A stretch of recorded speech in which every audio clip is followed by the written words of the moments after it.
नमस्कार साथियों, मेरा नाम गोपाल सालवी है। मैं राजकीय महाविद्यालय प्रतापगढ़ में समाजशास्त्र विषय में सहायक आचार्य हूँ। आज का हमारा जो वीडियो लेक्चर है, इसमें हम औद्योगिक क्रांति पर विस्तार से चर्चा करेंगे। यह वीडियो लेक्चर तृतीय वर्ष के विद्यार्थियों के लिए अत्यंत ही महत्वपूर्ण है, क्योंकि उनके सिलेबस की प्रथम यूनिट में औद्योगिक क्रांति और फ्रांसीसी क्रांति से संबंधित टॉपिक है।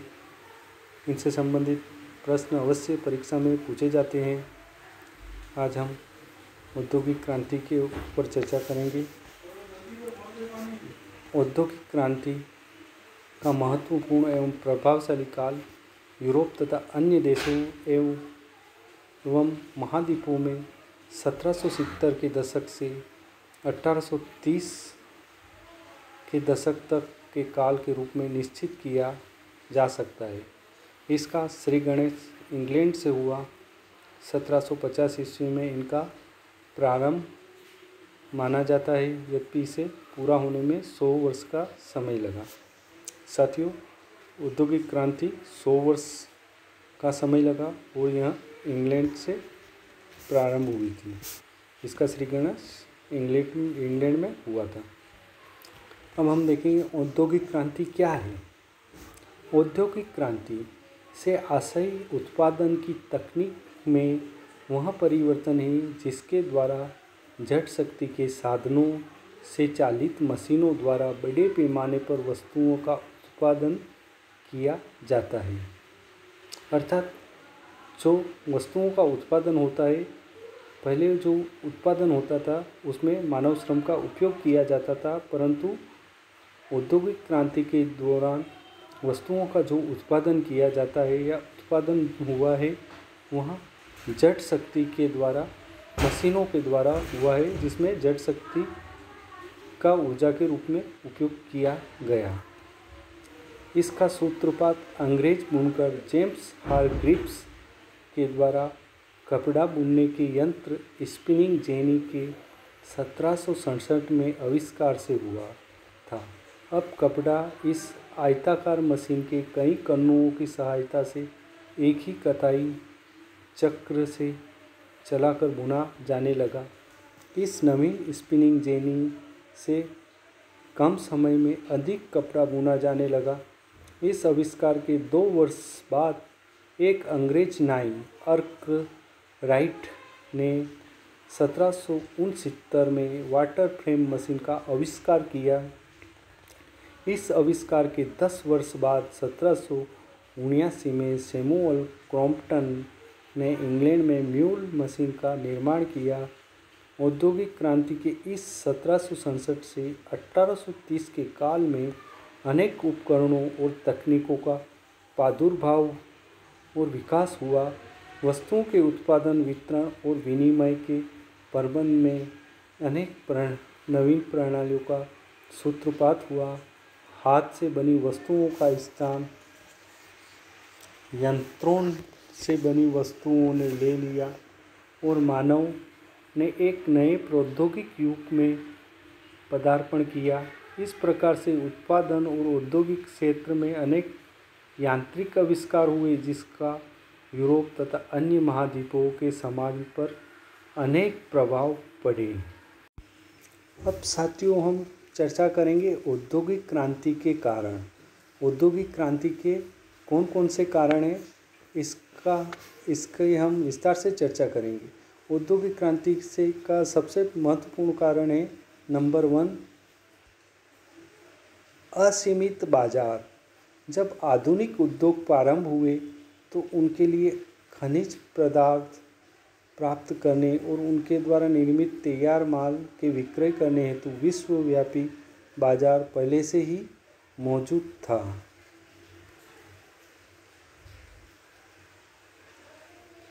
इसलिए औद्योगिक क्रांति के घटित होने से में पहला योगदान अंतर्राष्ट्रीय बाजार ने दिया। नंबर 2, पर्याप्त पूंजी संचय। नए उद्योग तभी स्थापित किए जा सकते हैं जब उनके लिए पर्याप्त पूंजी उपलब्ध हो तथा इंग्लैंड के व्यापारियों के पास पहले से ही बहुत पूंजी जमा थी।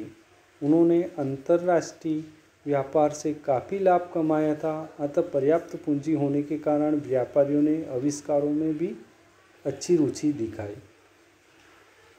नंबर 3, बैंक ऑफ इंग्लैंड का योगदान। औद्योगिक क्रांति के घटित होने में बैंक ऑफ इंग्लैंड की भूमिका भी महत्वपूर्ण रही। इसकी स्थापना 1614 में हो चुकी थी। यह केंद्रीय बैंक था।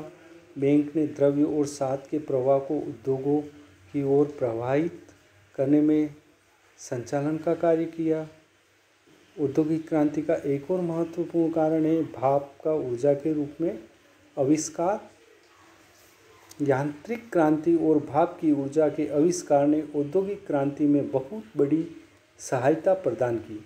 भाप के द्वारा पानी के जहाज अधिक सुगमता से चलने लगे। देखते ही देखते रेलों का जाल बिछ गया। व्यक्तियों का एक स्थान से दूसरे स्थान पर जाना सरलता से संभव हो गया। यातायात के क्षेत्र में इस क्रांति ने औद्योगिक क्रांति को सफल करने में महान योगदान दिया। इस प्रकार बिजली के आविष्कार, टेलीग्राफ प्रणाली भी महत्वपूर्ण आविष्कार रहे।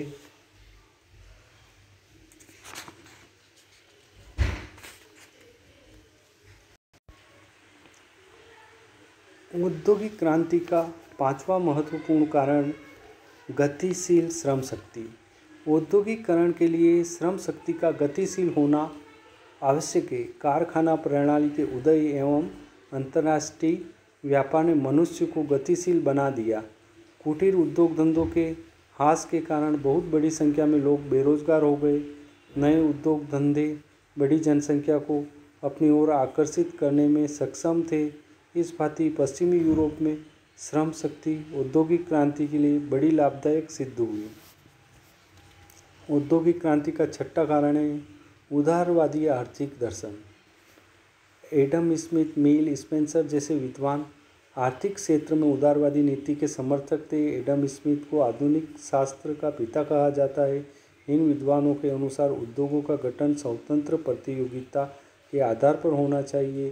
परिणाम स्वरूप उद्योगों में ही व्यक्ति सफल होंगे जो सबसे अधिक योग्य होंगे और वे ही वस्तुएं बनेगी जो बाजार में बेची जा सकेगी। अब साथियों हम चर्चा करेंगे औद्योगिक क्रांति के प्रभाव। औद्योगिक क्रांति के समाज पर क्या प्रभाव पड़े इसकी विस्तार से हम चर्चा कर लेते हैं। औद्योगिक क्रांति के प्रभाव अनेक क्षेत्रों पर पड़े। इन्हें सामाजिक, आर्थिक, नगरीय, वैचारिक प्रभावों आदि रूप में वर्गीकृत किया जा सकता है। आर्थिक प्रभाव। औद्योगिक क्रांति के सबसे अधिक और प्रत्यक्ष प्रभाव समाज की आर्थिक व्यवस्था पर दिखाई दिए। उत्पादन के साधन, उत्पादन के स्थान, उत्पादन की मात्रा आदि पर पड़े। पहले वस्तुओं का उत्पादन मानव श्रम अर्थात मानव के हाथ से होता था। उनका स्थान नवीन आविष्कारों ने ले लिया। नवीन उपकरणों की सहायता से वस्तुओं का उत्पादन वृहद स्तर पर होने लगा। उत्पादन की घरेलू परंपराएं समाप्त हो गई। उत्पादन की सामंतवादी व्यवस्था समाप्त हो गई। उनका स्थान पूंजीवादी व्यवस्था ने ले लिया था। आर्थिक क्षेत्र में बैंक, वित्त, निगम, बीमा कंपनियों का प्रादुर्भाव हुआ। कारखाना प्रणाली का विकास हुआ। ग्रामीणों का नगरों में प्रवास में वृद्धि हुई। औद्योगिक क्रांति से आर्थिक व्यवस्था के क्षेत्र में अनेक परिवर्तन हुए। भूमि के स्थान पर पूंजी का महत्व बढ़ गया।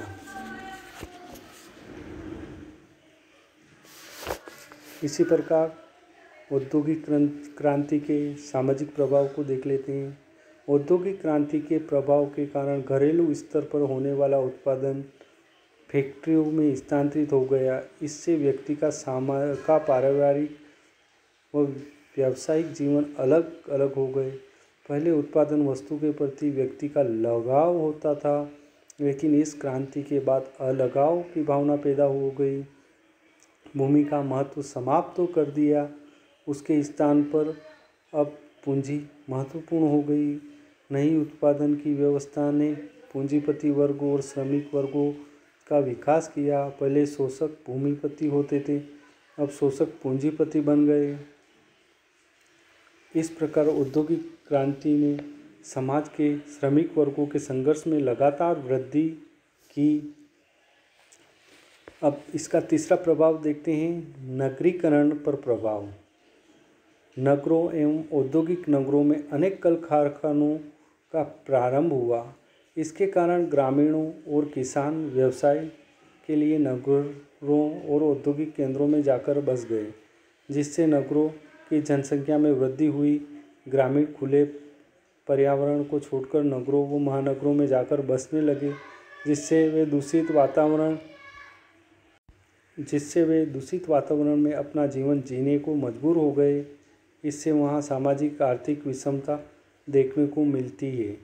प्रवासी ग्रामीणों और किसानों को विभिन्न प्रकार के प्रदूषणों, वायु, जल, ध्वनि में जीवन यापन करना पड़ रहा है।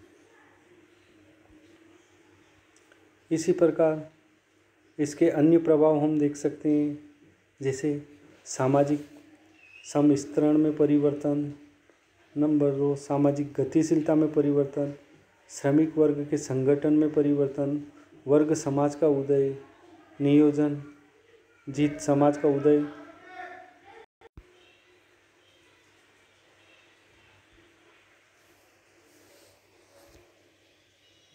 धन्यवाद साथियों।